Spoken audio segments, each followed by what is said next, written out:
Hello, everyone. My name is Shane Wasson, and I'm a graduate student in the University of North Carolina at Pembroke Department of Counseling. I'm working with Dr. Whitney Akers, an assistant professor at the University of North Carolina at Pembroke. This video is to give you more information about our Photovoice study as you have been selected as a potential participant. As a Black and queer identified individual who also lives in the Southeast United States, I'm part of a research team interested in exploring the experiences of Black LGBTQ+ young adults in regards to their identity disclosure within their family systems. Dr. Whitney Akers identifies as a queer, non-binary, white-appearing Latina person with disabilities living in the southeastern United States. The research team hopes to gain a deeper understanding of individuals' experiences and how we can use this understanding to create systemic shifts. We're hoping to do so through reviewing participant-taken photographs and facilitating discussion of these photographs. To participate in the study, you must meet the following requirements. You must be between the ages of 18 to 25, identify as LGBTQ+, and will have disclosed sexual or affectional orientation, and/or your gender identity to at least one family member. You must be living in the southeastern United States, including Alabama, Arkansas, Florida, Georgia, Louisiana, Mississippi, North Carolina, South Carolina, and Tennessee. You must also have access to a computer or phone with a microphone, webcam, and the internet. If selected to participate in the study, your active involvement will include taking 5 to 10 minutes to complete the aforementioned demographic questionnaire, watching this training video, time spent taking pictures across a 2-week span, entitling pictures, and filling out the showed paradigm. This will be variable and determined by the participant. And participating in a 1.5 to 2 hour focus group, no more than 45 minutes for member checking, and any time devoted to taking community action upon completion of the project, if applicable. Please note that in your focus group, you will be known to other participants. You can elect to turn your camera on or off, but your username will be visible to participants in the group.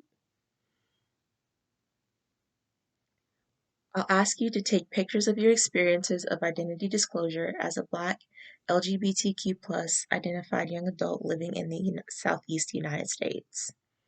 When taking these pictures, please keep in mind the way these pictures relate to your experiences within the family system and your respective communities. I also want to review the structure of the study from this point forward in terms of what you as a participant will need to know. So after you watch this video, you'll be asked to sign the consent form and then you can begin taking photographs. Over the course of 2 weeks, each individual will be asked to take 10 photographs aimed at depicting your experience as Black LGBTQ+ young adults within your social communities and family systems. At the end of the 2-week period, we'll ask that you review the taken photographs and begin thinking about which photographs most accurately reflect your experiences. After all photographs have been selected, participants will enter stage 1, selecting the photographs. Each participant will select up to 3 of their photographs that adequately convey their intended ideas. Please upload these selected photographs to the Google Drive folder shared between me, the researcher, and you, the participant. This Google Drive folder is password protected and private. It's only shared between the participant and researchers.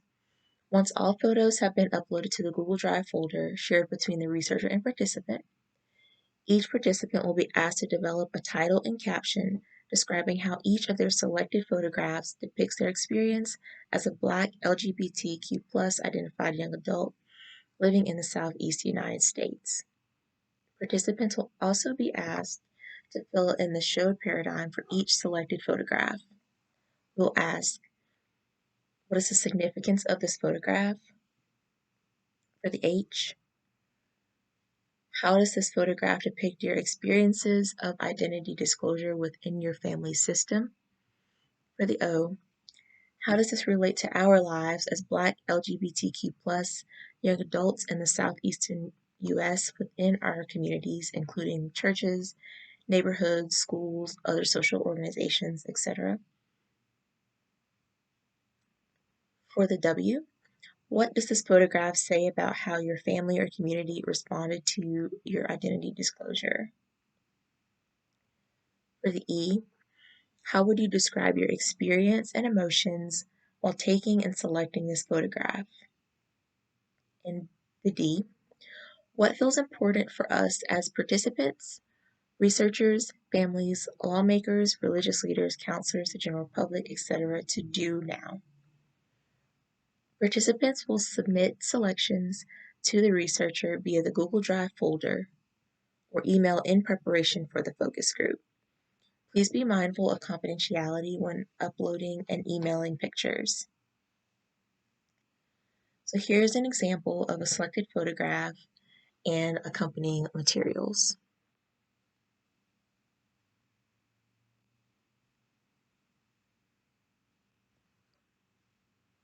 So in this photograph, we have the caption, "The Importance of Family and Community, Embracing Black LGBTQ+ Youth in the Southeast United States." For the S, what is the significance of this photograph? The photograph represents community, love, and resilience. It shows the importance of knowing I am enough and never alone on my journey. The H, what is really happening? This picture is a representation of the diversity of Black LGBTQ+ identified individuals. Although we are all different, we are part of a larger community where there are people who love and understand us. I can be surrounded by people who may not have the best intentions for me because of my identities, but other people's negative views don't define my worth. For the O, how does this relate to our lives as Black LGBTQ+ young adults in the Southeastern United States within our communities? Community is everything. The photo symbolizes the power of finding my tribe and feeling uplifted. My life is influenced by growing up in the South and having some harsh experiences because of how people responded to my affectional identity. The photo shows the importance of communities embracing one another and working together to dismantle systems of oppression that make it difficult for Black LGBTQ+ individuals to thrive. What does the photograph say about how your family and community responded to your identity disclosure? My family let me know I was surrounded by people who love me. My community is diverse and full of people who accept me. The photograph is a reminder that I must live my life and do what makes me happy because I am worthy and enough no matter what. For the E, how would you describe your experience and emotions taking and selecting this photograph? I felt seen while taking this photograph. It was a gentle reminder of my right to exist regardless of my identities. Sometimes I forget there are people who see me for who I am and they are willing to embrace me. And the D, what feels important for us to do now? We need to engage with spiritual and political leaders to change the environment of churches and the overall attitudes about same-gender marriage. I think there has been a lot of progress, but we are not done. We also need to work for the safety of all in our communities so that we can all live and love without fear of losing rights. We'll then move to stage 2, contextualizing and storytelling. Participants will then be asked to meet online for a focus group discussing photographs and captions. The virtual group meeting will be held via Zoom and last no more than 1.5 to 2 hours. The focus group will be audio recorded and transcribed with participant consent in an effort to capture the nuances of verbal exchanges. Researchers will be present to facilitate discussion and take field notes to capture any in-the-moment experiences of our reactions to the focus group. All researchers will be bound to an agreement to maintain confidentiality. Online focus group will be held through a private online web conference, and the transcript from the focus group will be kept for data analysis. Prior to the focus group, the researchers will combine all submitted photographs, titles, and captions, and showed paradigm answers to electronically post in the virtual meeting room for group review before group processing begins. Participants will spend the first 15 minutes of the focus group looking at the images and reading the information provided by each participant. To facilitate a dialogue about the analysis of the photographs, myself and the additional researcher will ask discussion questions in a semi-structured interview. We will pose the questions: what did you notice about the pictures? Which picture stood out to you? What ideas and thoughts felt new to you in regard to your experiences as a Black LGBTQ+ identified individual living in the Southeast United States? What ideas and thoughts felt familiar to you in regard to your experiences as a Black LGBTQ+ identified individual living in the Southeast United States? What emotions do you feel when viewing the pictures? We'll then move into stage 3, identifying themes. So after reviewing all photographs, participants will additionally be asked to consider any themes they feel have emerged from the focus group discussion. So what themes did you see in the pictures, titles, captions, and show paradigms? For the purpose of our discussion, a theme will be defined as having approximately 4 compelling photographs, titles, captions, stories, or a combination of all that emerged during your viewing of the photographs. You may also ask, what were repeated images, ideas, or experiences specifically related to your experiences as a Black LGBTQ+ identified person? What were repeated images, ideas, or experiences specifically related to how your experiences are impacted by your family systems and or communities? What were other general repeated images, ideas, or experiences? And for our closing question, what would you like counselors and counselor educators to know regarding the experiences of Black LGBTQ+ identified individuals living in the Southeast United States? After stage 3 is complete, we'll then move on to stage 4, planning for action. So before the focus group ends, the group will revisit 6 of the showed paradigms.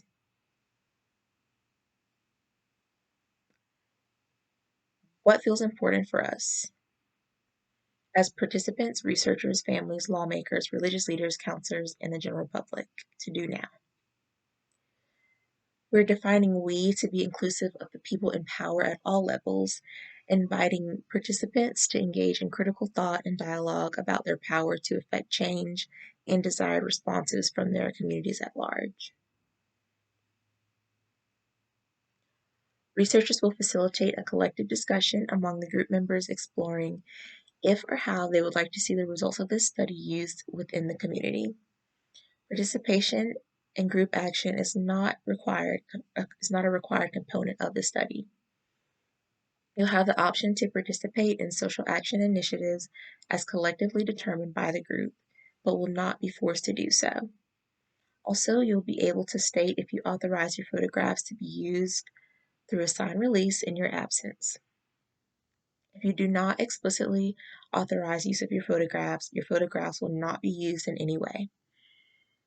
In order to begin preparation for the group's action plan, if one emerges, researchers will gain consent from all participants, indicating if the researcher has permission to reprint all participant photographs, selected participant photographs, or no participant photographs for use in the project in subsequent publications.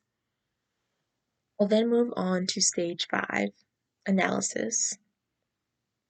After the research team analyzes the transcript of the focus group discussion paired with the photographs, the researcher will electronically send themes to all participants and solicit participant feedback.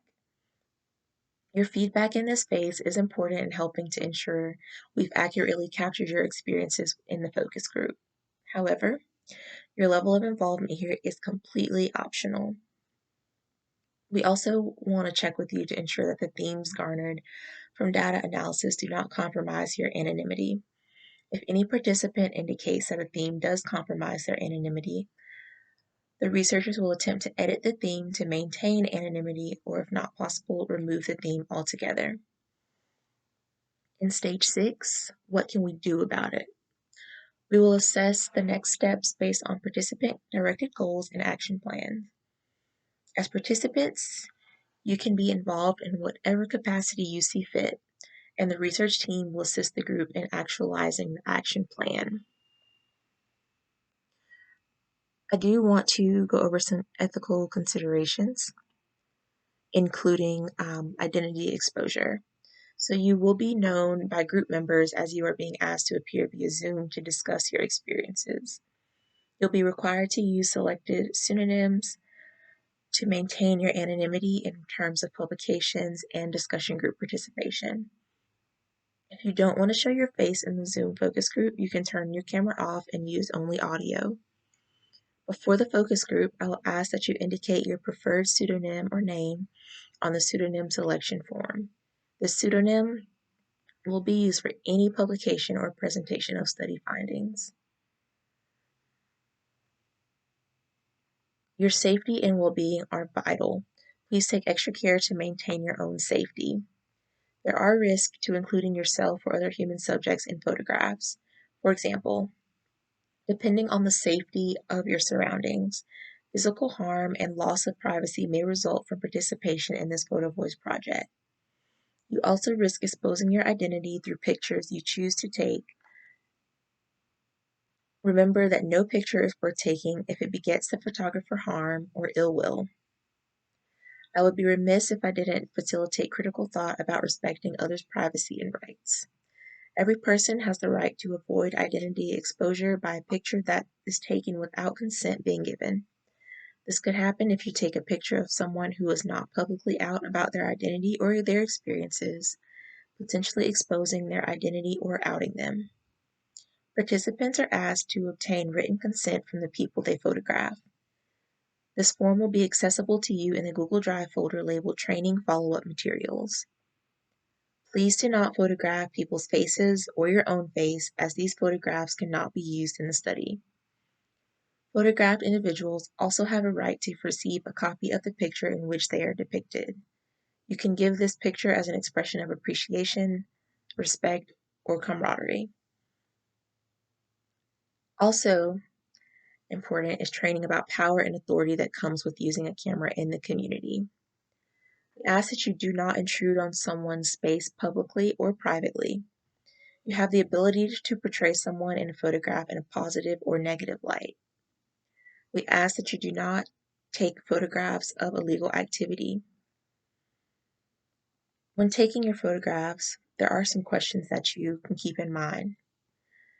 What is an acceptable way to approach someone to take their picture?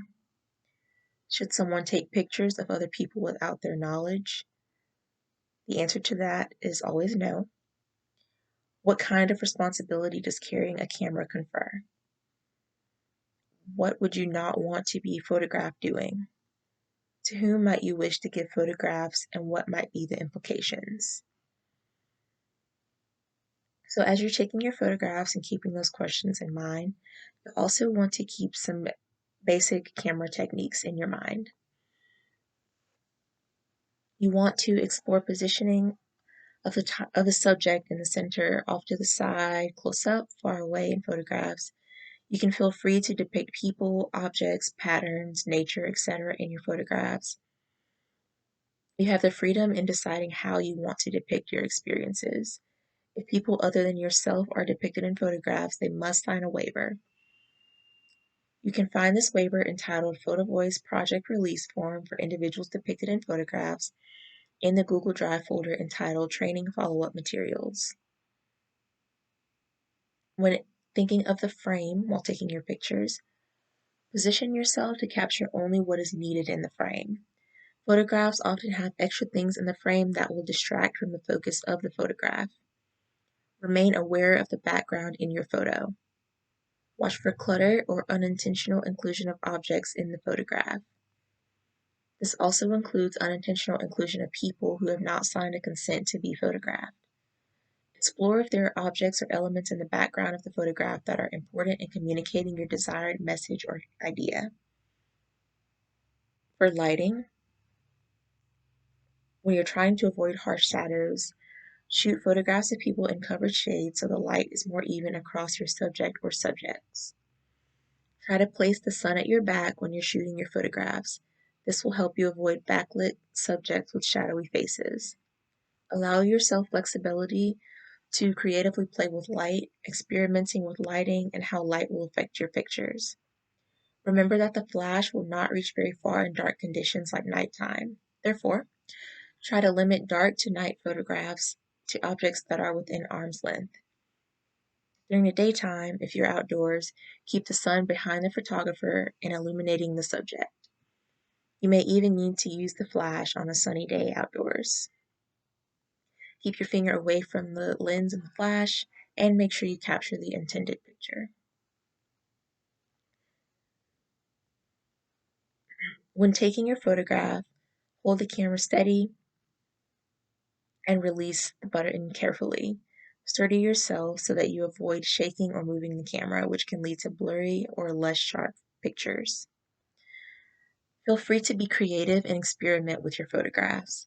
You have the freedom to use your imagination when depicting your experience as Black LGBTQ+ identified individuals living in the Southeast United States. So, from this point forward, please address any questions to us at the email address swwaphotovoice@gmail.com. You can find the electronically signed informed consent available as a Google document in the Google Drive electronic folder entitled Training Follow-up Materials. Please review training guidelines and procedures. For detailed explanations, please see the document entitled Steps for Completing Your Photovoice Project in the electronic folder entitled Training Follow-up Materials on the Google Drive. Begin photographing. For detailed steps, please see electronic document entitled Steps for Completing Your Photovoice Project. And lastly, I just want to extend a thank you if you have watched this video. Thank you very much for considering participating, and whether or not you are interested in participating yourself, we invite you to consider passing the information about this study and my contact information to others you know who may be interested in participating in the study. We appreciate your time, energy, and creativity. Thank you.